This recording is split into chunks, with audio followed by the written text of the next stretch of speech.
Hey guys, it's Misty, and it's time for Friday Reads. I wasn't able to do one last week, but that's okay because I'm still reading the same book, which is The Diviners by Libba Bray. The excerpt I chose last week but didn't get to share with you was a sort of just funny, cute part from the beginning because I wasn't very far in. But now that I'm almost done with the book, I've decided to go with a much creepier selection for you as a little nod to the season. If you hear jingling throughout this, I'm sorry, but I'm kitty sitting. To set up this excerpt, a young little street tough named Tommy has been dared by his friends to go into an abandoned warehouse, which they believe is owned by Lucky Luciano and his men. Around the city, some ritualistic serial killings are taking place, but Tommy doesn't know that at this point. And I think that's all you need to know.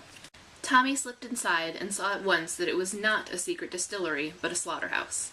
The place had a terrible smell of river water and dead flesh. Behind him, Tommy heard the wooden bar being slid back through the handles.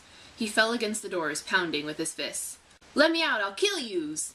"Give our regards to the Italians, chump," Patty yelled from the other side, and the other boys joined in with their own insults. Tommy could hear their laughter moving away from the warehouse, along with their quick footsteps. Tommy threw himself against the doors, with no luck.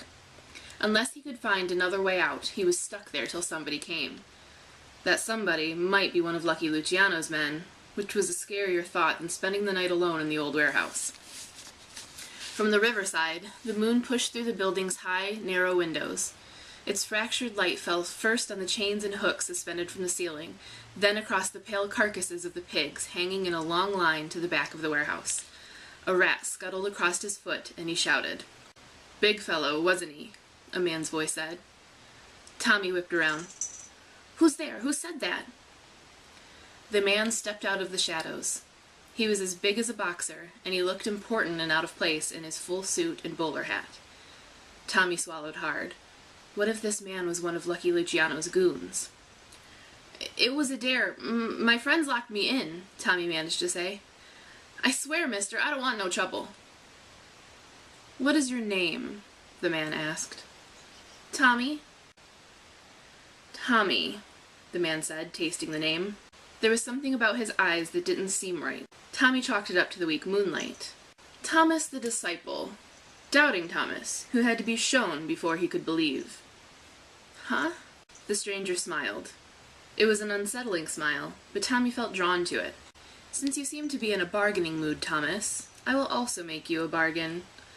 Tonight is the sort of night in which men of great daring can be made.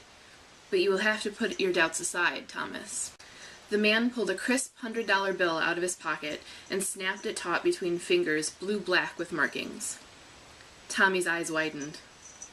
"What do I gotta do?" he asked wearily. "All you have to do is walk to the far end of the warehouse and retrieve my walking stick. It has a silver tip." The man waved his hand, and Tommy saw the walking stick's silver knob glinting in the distance on the other side of the pigs.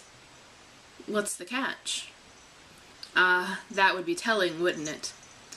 Life is a game of chance for men of daring, Thomas. You must be willing to risk in order to be rewarded. What say you? Tommy thought it over. In his brief life, he'd found that most bargains weren't bargains at all, and the thought of walking through those pale, dead pig bodies to get to the stick at the far end seemed daunting. Then he remembered that he was there because his so-called friends had locked him in for laughs. He would not show up without that $100 to rub in their faces. "Okay, mister, I'll do it." The man smiled his discomfiting smile.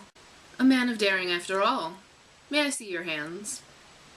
Tommy frowned. "What for?" "A man in my position must take precautions. Hands, please." Tommy held out his hands, turning them palms up, then palms down. The stranger's eyes gleamed. "You may put them down now." The man reached into his pocket and produced a leather pouch, shaking what looked like dust into his palm. He blew it into Tommy's face. What did you do that for?" Tommy sputtered, wiping at his nose and mouth.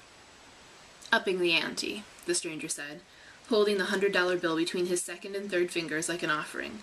"Game of chance. Men of daring." Tommy snatched the bill from the man's fingers and stuffed it into his own pocket. The man's eyes seemed to burn with a strange fire, and Tommy looked away quickly. He focused instead on the walking stick at the far end of the warehouse. He took a deep breath and entered the long, dark tunnel between the butchered pigs. All those dangling dead bodies, the eyes fixed and staring, The mouths open in a final silent scream made him feel a little sick and woozy, and he struggled to keep his own eyes on the silver tip, which seemed a million miles away. Tommy chanted to himself quietly, "King of the streets, king of the streets, king of the streets." "That's it, Thomas. Keep walking, you're doing very well. Soon you'll put all those doubts to rest." Tommy kept moving. $100 was a world of money. When he showed up at Patty's in new clothes, his hair freshly oiled and green in his pocket, he'd show the others who was really the chump. Nobody'd be locking him in a warehouse again. The stranger sang an unnerving song. Naughty John, does his work with his apron on. The song made Tommy break out in a cold sweat, and he took the last few steps at a clip till he reached the stick. It had been shoved into the ground like a sword. Beside it was a pamphlet for something called the Good something or other. The last word started with a C, but Tommy had always had a hard time reading. The letters got mixed up in his head.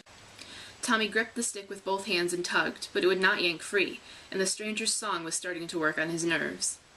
It seemed to come from everywhere, and under the melody he could swear he heard, very faintly, terrible growls and hisses, like voices released from the very depths of hell. He had the money in his pocket. He could run. But something told him he'd better see this through. Tommy positioned himself over the stick, wiped his hands on his filthy trousers, and tried again. It wouldn't budge. He made a third attempt, pulling so hard that he fell backward into the wood shavings. It was wet where he fell, and a drop of something hit his cheek, followed by another. Tommy wiped at his face. His hand came away smeared with blood. Still on his back, he looked up to see a German shepherd dangling on the hook above him, the kill so fresh the animal still twitched. Its belly had been slit open, and its insides pulled out. Tommy scrambled quickly to his feet. The stranger's laughter startled him. He was suddenly right there in front of Tommy, who backed into one of the pigs and sent it swinging against the others. With shaking hands, Tommy patted the dead pig into stillness, as if he could bring order to this nightmarish turn of events. The stranger was right there. How was that possible? How could he have gotten all the way over here? I can't get it out, Tommy whispered. He was not aware that he was backing up. "Shame. Maybe he could help you," the stranger said, nodding gently toward the dead dog. Then he frowned playfully. "No, I suppose not." He drew the stick from the ground without effort. Tommy felt his head swim. He wasn't seeing so clearly anymore. The pig's legs jerked like marionettes. They were moving, writhing on their hooks and squealing till Tommy too was screaming. The man's eyes burned with a terrible fire, and he seemed to be even bigger than before. "Game of chance, my boy. You've already rolled your dice." "Patty! Liam!" Tommy screamed. "Johnny, I'm in here!" "Your friends have deserted you." Tommy cut his eyes in the direction of the barred door at the other end of the warehouse, which was now slightly ajar. How far was it from here to there? 200 yards? 300? "Ah, one last game, I see," the stranger said, as if reading Tommy's thoughts. "Go on then, Thomas. Place your bets. Roll the dice." His voice echoed in the cavernous slaughterhouse. "Run." And that's all I'm going to give you. If you want to know how that turns out, you're going to have to pick up The Diviners by Libba Bray. That's all for this Friday read. Let me know what you're reading this weekend in the comments, and if you did your own Friday Reads vlog, definitely link it up so I can find it. And make sure to check out Bunny Kate's Friday Reads hashtag video as well. For now, that is all from me. Until next time, happy reading!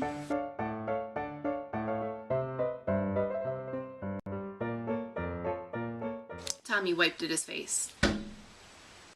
Pretty sure a bird just hit my window. The cat's biting my toes.